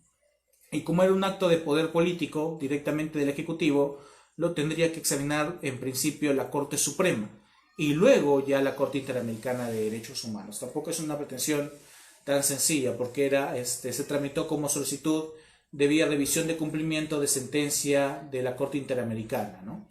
Eso, supervisión de ejecución de sentencia de la Corte Interamericana. Así fue la pretensión que se tramitó dentro del Perú para poder examinar la convencionalidad del indulto humanitario concedido a Alberto Fujimori. Jóvenes, hasta aquí, pues, salvo que hubiere alguna pregunta más, agradecería justamente poder recibirlas para poder comentarlas. Es lo que al menos he tratado de traerle. Yo sé que mis colegas van a tener muchas cosas más acerca del control de convencionalidad. He tratado de citarles los casos emblemáticos que hoy construyen precisamente esta doctrina, tanto desde las fuentes que hoy entendemos son la propia convención, la jurisprudencia y las opiniones consultivas, con el respectivo basamento normativo. Ya sabemos de dónde viene esto, no es un invento tampoco. Cómo es que se gestó, pues fue una línea jurisprudencial adyacente que se acumuló por costumbre jurídica. Cómo es que se viene ejecutando, pues ha tenido diversas manifestaciones de interpretación, no ha sido la misma de estado a estado en nuestro país. En una primera oportunidad que justamente dio este indulto, lo hemos aplicado a partir de esa manera. No ha sido otra la experiencia donde hayamos visto directamente control de convencionalidad. Si desean examinar la decisión de la Corte Suprema, lo pueden ubicar como sentencia de la Corte Suprema que revoca el indulto a Alberto Fujimori en Google, fuente abierta, lo van a poder encontrar bajo esos propósitos. Si alguien quiere justamente estudiar cómo fue la dinámica de la estructura de la decisión que resolvió estos asuntos. No considero que haya sido la mejor de las técnicas, pero es un primer acercamiento que tiene la justicia peruana para hacer control de convencionalidad. ¿Alguna pregunta, estimados discentes, que tuvieran al respecto? Me gustaría, o en todo caso, pues voy a revisar algunas anteriores que por la velocidad eventual de los comentarios a veces no podemos apercibir. Vamos a ver, para cerrar nuestra sesión del día de hoy. Miren, la última sesión, bonito, rápido, se han pasado los 5 días. Cualquier diría que recién estamos empezando, pero el tiempo no tiene límites, me dicen por ahí, ¿no? Una pregunta muy interesante nos plantea Nicole Vasconesi, que incluso ha recibido algunas retroalimentaciones. ¿Cómo se podría limitar la subjetividad que un juez puede llegar a tener al momento de interpretar una norma? Por ahí algunos colegas le han respondido centralizando al sujeto, como lo hacen los medios de comunicación, pero es difícil que se pueda hacer. La operación mediática. Noel Pastora comentó que a su entender, bajo el estricto apego a las reglas generales positivizadas de la Constitución y apegado al principio de imparcialidad jurisdiccional implícito en muchas de las constituciones. A ver, ¿cómo puedo determinar si es que un pronunciamiento ha obedecido a la subjetividad o trata de objetivizarse en la medida de lo posible? Partamos por una línea argumentativa, pues también me encargo del curso de argumentación jurídica en Perú. Toda decisión va a tener un corte subjetivo. Eso es como natural. La naturaleza humana tiende justamente a crear conceptos propios de acuerdo a sus conveniencias. Siempre va a haber una postura propia, un criterio personal. Pero cuando esta decisión es debidamente fundada, he ahí el detalle. Cuando se declara una decisión fundada o motivada. Cuando ésta trata de entrelazar o funda sus criterios en pareceres de seguridad jurídica que crea el Estado de Derecho. Ejemplo, si tengo que resolver un amparo de libertad o un habeas corpus, ¿de dónde tendré que echar mano para poder determinar si es que estamos frente a una vulneración o una verdadera amenaza a un derecho fundamental? Tendré que primero delimitar cuál es el concepto de la libertad o del derecho, verificar y examinar el hecho en sí mismo, traído a colación por los sujetos y las partes, y verificar en la jurisprudencia de la Corte Interamericana o del Tribunal Constitucional cómo es que se puede diferenciar el nivel de afectación para eventualmente establecer una decisión favorable. Si es que en algunas circunstancias esto puede adolecer vicios de interpretación, pues estos se podrían corregir a través de la doble instancia. Entre otras cosas, pues los preceptos constitucionales también, a lo mucho los precedentes, pueden, claro que sí, generar un tema de seguridad jurídica perfectamente invocable. La costura del precedente también ayuda para estos propósitos porque ya fijan mandatos. Sin embargo, he visto que en el caso peruano, pues los únicos casos donde casi no se cumplen los precedentes son en materia laboral, pues ahí hay una discusión muy amplísima acerca de las tesis pro operario, favor o duda, porque como se dan cuenta, en los procesos laborales se invierte la carga de la prueba y esto puede combinar en algunas situaciones que este deber de seguridad jurídica para las empresas también se vea combinado. Entonces tenemos muchos devenires en esos aspectos. Difícilmente vamos a llegar a un consenso para restringir el marco de discrecionalidad, pero en cuanto a las normas o el marco jurisprudencial de apertura mediante el cual se establezca una posible respuesta a un caso específico sea más objetiva y más concreta, pues más podremos restringir el ámbito de discrecionalidad llamada arbitrariedad por algunos pensadores del derecho para los jueces, ¿no? Entonces hay que nutrirse de instituciones y claro, esto también al mismo tiempo evoca una responsabilidad para los operadores del derecho. Cuando el litigante, recuerde bien esto, cuando el litigante plantea una tesis de apertura para poder ser debatida por el juez, tiene que buscar que las herramientas de las cuales se nutra su teoría del caso sean las más objetivas posibles. Normas específicas, disposiciones normativas, jurisprudenciales. ¿Para qué? Recuerde que por el principio de inmediación y por el principio de congruencia procesal, el juez está obligado a responder cada una de sus alegaciones, sea a favor o en contra, pero tendrá que emitir un pronunciamiento. No puede pronunciarse más allá de lo que se pretende, ni menos de lo que se pretende, ni en algo diferente a lo que se pretende. Entonces, en cuanto usted sea más específico al momento de establecer sus pretensiones, usted podrá evitar que ese juez se vaya por varios rumbos o varias escuelas jurídicas y lo tendrá que restringir a que se pronuncie sí o sí por la postura que usted tramitó o incluyó al momento de fundamentar su acción judicial. Así que tiene que tener mucho cuidado al respecto. Es también un reto para todos nosotros. Pregunta Valdés Alarcón, una resolución administrativa, se me pasó, no lo terminé de leer, discúlpame, entiendo que me parece que se puede evitar de forma retroactiva o algo así. Las decisiones administrativas también fungen del principio del derecho disciplinario. Tanto el derecho penal como el derecho disciplinario administrativo se rigen por el principio de tipicidad y taxatividad respectivamente. Es decir, no pueden regular conductas al pasado, hacia el pasado, hacia atrás, salvo que de su regulación surgieran conductas más benevolentes o efectos más benevolentes para las partes. Ahí sí se llama retroactividad benigna, pero por regla general no se pueden aplicar de forma retroactiva si es que de sus consecuencias resultan hechos más dañosos para los sujetos procesales. Eso sí hay que tenerlo en cuenta y una aplicación análoga en dichos propósitos. La petición para presentar a la Corte Interamericana se presenta ante la comisión. Claro, por eso les dije, la comisión surge de Dínamo para verificar las pretensiones que llegan a la capacidad contenciosa de la Corte Interamericana. Gracias por el aporte, Nagur, ¿no? Nos cita justamente los artículos 28 y 33 de la Convención.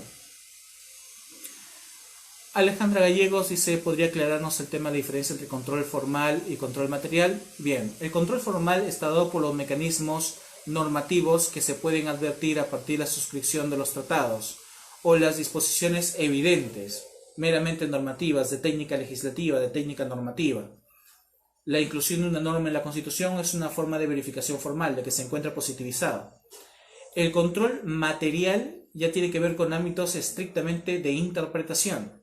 Se entiende que interpretación favor humano o en favor del ser humano, lo que sugiera o interpretará como más benevolente a sus propósitos. Decía que sobre texto del control formal, si es que hay una apariencia de formalidad normativa mediante la cual una conducta puede tornarse como constitucional, no hay que rehuir al examen material para ver si es que propiamente la regulación, más allá de que esté en un cuerpo constitucional, restringe o no un derecho fundamental, o más aún un derecho humano. Entonces, las Cortes no pueden rehusar o impedir el control material de una norma. Por el contrario, el propósito es que se priorice el control material porque es ahí donde se va a ver los efectos de la norma. La norma no se califica por la regulación estrictamente, eso es un primer tamiz, pero donde realmente se ve los frutos o los efectos de una norma es en la práctica.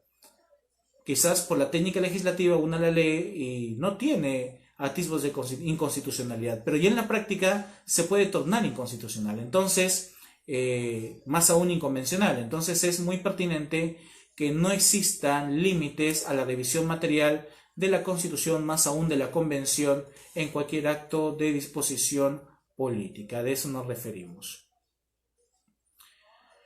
Bueno, distinguidos colegas, hermanos latinoamericanos, todos estos países que me han acompañado a lo largo de estos 5 días, créanme, ha sido un gusto infinito estar nuevamente a través de la red social de Latin Juris. Hace casi 1 o 2 años que no me orienté a dar una jornada de 5 días, pues vaya que son bastantes temas y ceñirlos a 2 horas por día no es una actividad sencilla, pues quienes nos dedicamos a la docencia sabemos que a veces estos temas se distribuyen en un ciclo de 16 semanas e incluso aún así se hacen insuficientes para poder tratarse.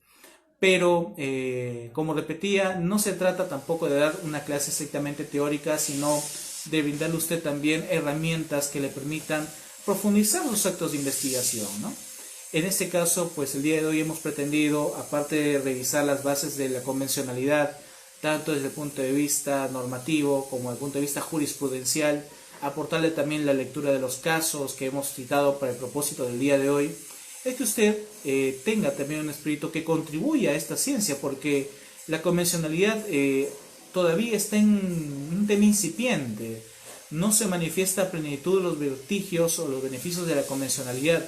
Sabemos que la Corte sigue administrando justicia, pero quizás el reto antes que la convencionalidad internacional es la convencionalidad interna, ¿no? Esos procesos de adecuación jurisdiccional que deben implementarse en los estados para tratar en lo posible de no llegar hasta la Corte Interamericana. La Corte Interamericana, aunque pareciera imposible, también tiene una muy amplia carga procesal. Yo, sin lugar a dudas, no quisiera pensar que en algún momento termine siendo la Corte Interamericana una Corte Nacional, ¿no? La Corte Nacional desde ya tienen grandes problemas de carga procesal. Aglomerar de carga procesal a la Corte Interamericana ya de por sí es un gran desafío. Lo desarrolló un colega mío, el doctor Barrientos, de Bolivia, donde nos daba ya cuadros estadísticos muy alarmantes de cuántos casos se vienen suministrando. Y a propósito de ello, también es propósito y bueno indicar que la Corte Interamericana no tiene un fondo independiente de economía para poder justamente retribuir a sus magistrados. También es una actividad solidaria. Entonces, tiene una gran importancia para nosotros, pero vaya, es difícil tratar de sostenerla hoy en tiempo. Quizás políticamente no sea muy conducente tratar de que exista todavía la Corte Interamericana. Me permitían por ahí hablar un poquito más de esto del fenómeno dialógico.